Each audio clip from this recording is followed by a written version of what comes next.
जिसने अन्याय किया उसको कड़ी सजा, और जो अपराध करता है, अन्याय करता है, उसका कोई धर्म नहीं होता, कोई जाति नहीं होती, कोई पार्टी नहीं होती। और इसलिए जिसने अन्याय किया उसको कड़ी सजा, और जिसके साथ अन्याय हुआ उसको कलेजे से लगा के उसकी पीड़ा भी कम करने की कोशिश। मैं प्रदेशवासियों से भी अपील करना चाहता हूं कि हम सबके प्रति और विशेषकर गरीबों के प्रति, हमारे ऐसे भाई बहनों के प्रति हम मानवीयता, करुणा, प्रेम, दया और संवेदना से भरे रहें, क्योंकि एक ही चेतना के तो अंश हैं हम सब।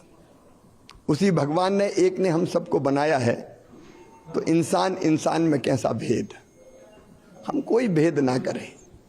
सम्मान और सुरक्षा गरीब के लिए भी जरूरी है। शिवराज सिंह जी सोचते हैं कि आदिवासी समाज माफ कर देगा। आदिवासी समाज कभी नहीं माफ करेगा कि वो परिचित हैं कि किस प्रकार की घटना है। ये तो एक घटना है, मैं तो कह रहा हूँ ये 10% ऐसी घटनाएं सामने आती हैं। आदिवासी समाज देख कभी माफ नहीं करेगा। ये जितने भी पैर धुलवा लें, जितने भी कैमरा सामने लगवा दें, जिसकी आत्मा, जिसका मन साफ होता है वो ये कैमरा से नहीं करते। आदिवासी समाज जो मध्य प्रदेश में सबसे अधिक है, उनकी के हालात हैं। और आज जिले जिले से ये सूचना पिछले 2, 3, 4, 5, 6 महीने में कहीं घसीट के, गाड़ी से बांध के इनको घसीटना, कहीं जिंदा गाड़ देना। मैं तो कहता हूँ केवल 10% ऐसी घटनाएं सामने आती हैं, ये उजागर होती हैं। ये आज 18 साल बाद ये कानून व्यवस्था अपने प्रदेश में है। ये न्याय है हमारे आदिवासी भाइयों के साथ, हमारे कमजोर वर्ग दलित समाज के साथ। ये आज पूरा प्रदेश देख रहा है।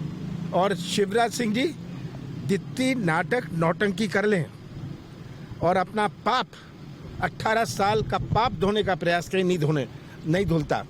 अगर उनकी सच्ची आत्मा होती, वो जो कैमरा बुला के वो नहीं दिखाते।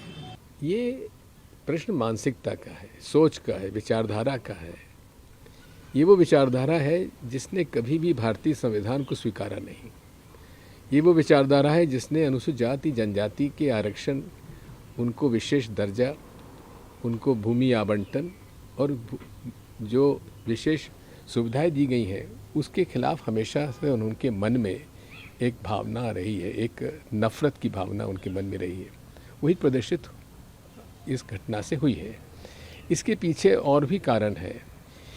ये व्यक्ति जिसने ये ऐसा कृत्य किया, ये और माननीय विधायक जी के पुत्र और एक और व्यक्ति जो कि ग्राम पंचायत के सरपंच है, तीनों मिलकर जो सोन नदी की घड़ियाल सेंचुरी है, वहाँ से ये अवैध रेत खनन कर रहे थे। आज भी यदि उस व्यक्ति के घर के सामने आप देखिए तो 10 जो बड़े ट्रक होते हैं वो खड़े हुए हैं। इस व्यक्ति ने शिकायत की थी, पहले इनके साथ ये उनके सेवा में था, उसके साथ मारपीट की गई और मारपीट करने के बाद ये उन्होंने कृत्य किया। तो इसके पीछे ये भी है कि इतनी अवैधानिक तरीके से रेत खनन हो रहा था, सरकार क्या कर रही थी। और ये मुख्यमंत्री नाटक नौटंकी करते हैं। पूरे प्रदेश में अनेक घटनाएं ऐसी हैं जहां की आदिवासियों की भूमि पर लोगों ने कब्जा कर दिया। स्वयं सीधी के विधायक, भाजपा के विधायक ने लगभग 10 से 15 एकड़ ज़मीन आदिवासी की छीन ली, जब उसे कब्जा कर लिया। वो व्यक्ति खुलेआम इस बात को कह रहा है, प्रेस में आया, लेकिन आज तक उसकी ज़मीन वापस नहीं मिल पाई। तो पूरे प्रदेश में आदिवासी, एक तरफ ट्रक से बांधकर उसको घसीटा जाता है, दूसरा उसके ऊपर पेशाब की जाती है, और साथ में कम से कम 5 घटनाएं मैं जानता हूं जहां भाजपा के लोगों ने इस कदर अन्याय किया है। पन्ना जिले के अंदर स्वयं भारतीय जनता पार्टी के अध्यक्ष डॉक्टर BD शर्मा के खास शिष्य अंकुर त्रिवेदी, उन्होंने आदिवासियों की ज़मीन पर कब्ज़ा किया। एक एसडीएम ने, शेड्यूल ट्राइब का ही था, उसने उनके खिलाफ फैसला दिया, उसका तत्काल स्थानांतरण कर दिया गया और एडिशनल कलेक्टर से उसको स्टे कर दिया गया। हम लोगों ने जाके आंदोलन किया, प्रदर्शन किया, आवेदन दिया। आवेदन देने के बाद जब नहीं हुआ तो हमने कोर्ट में केस लगाया। कोर्ट में केस लगाने के बाद भी उन्होंने, मजिस्ट्रेट साहब ने उसका संज्ञान में लिया, उसका तबादला कर दिया गया।